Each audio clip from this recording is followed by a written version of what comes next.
There is a place nestled high in the heart of Asia, a small country between two very large neighbors, India, China.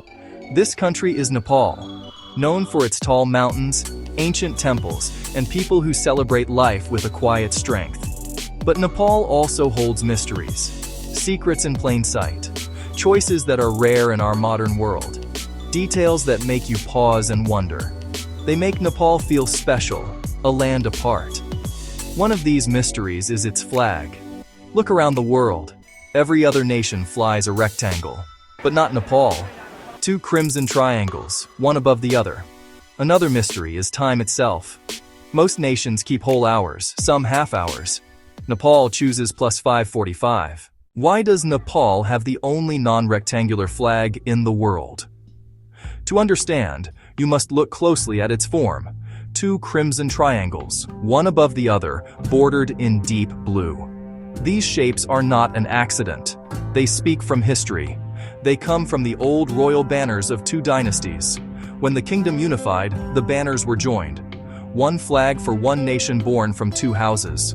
The sharp geometry echoes the Himalaya, ridges steep and serrated, the nation's spine. When the flag moves, you see the mountains move. Crimson for rhododendron, for courage and resolve. Blue for peace and harmony, framing the land. Inside, two symbols, a moon above, a sun below. They promise endurance, as long as sun and moon endure. Coolness and calm, warmth and will, in balance.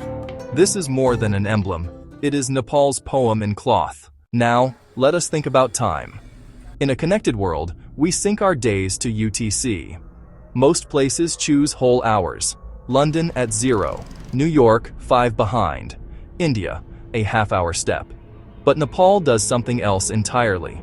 Official time, plus 5 hours and 45 minutes. A rare 15-minute offset. The standard meridian runs near Gauri Sankar. Kathmandu sits naturally about 5:41 ahead. In 1985, the clock was set, rounded to 45, a time not aligned with giant neighbors. A quiet declaration. We mark our own time. Sovereignty, written on every clock. When people think of Nepal, they think of mountains. Mount Everest, Sagarmatha, goddess of the sky, the highest point on Earth. But Everest is not alone. 8 of the world's 14 giants rise here. A glittering crown, a living wall. Their faces blaze with ice and snow. Their edges cut the sky. For generations, they have tested courage and endurance, and spirit. At their base, you feel impossibly small. Yet there is life, homes clinging to the hills, silent prayers carried by the wind, the low call of yaks, a distant monastery bell. Mountains bring visitors and trade. They feed great rivers and demand respect. To those who live here, they are deities to honor, guardians of old paths and stories. One of Nepal's most profound stories is alive. It is the tale of the Kumari, the living goddess. In Kathmandu and the valley cities, a young girl is chosen from the Nuar community. She is believed to embody the goddess Taleju. She lives in a special palace, the Kumari Gar, revered by Hindus and Buddhists alike. People seek her silent blessing for protection. During festivals, she is carried through the streets. A gaze of power, a third eye of vision. The divine meets the everyday.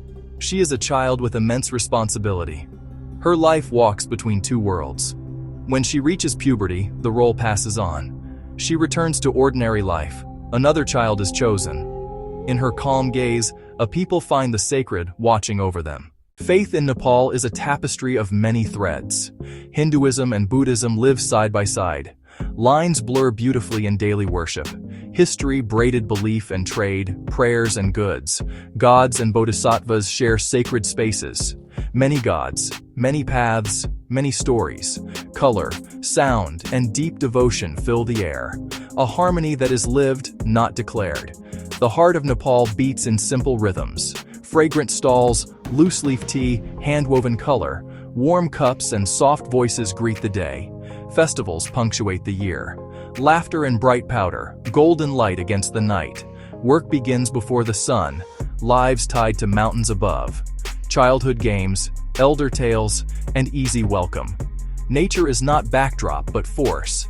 Seasons bless and warn in turn. Quiet winters and spring in crimson bloom. Power felt at sunrise. Whispers in the wind. Think again of the flag, the time, the mountains, the living goddess, the woven faith.